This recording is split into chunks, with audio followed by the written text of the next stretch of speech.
CyberSquad, we got a problem. There are no tiles to count. How are we going to know how many plants to put down? And this space isn't even square. We can estimate how big it is. Right. We can make a guess based on what we already know. Okay, we know. This room is way bigger than all the others. But how much bigger?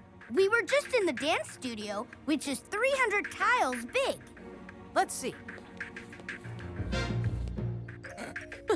Matt, I bet this room is about twice as big as the dance studio. You could be right. That means we need twice as many plants in here.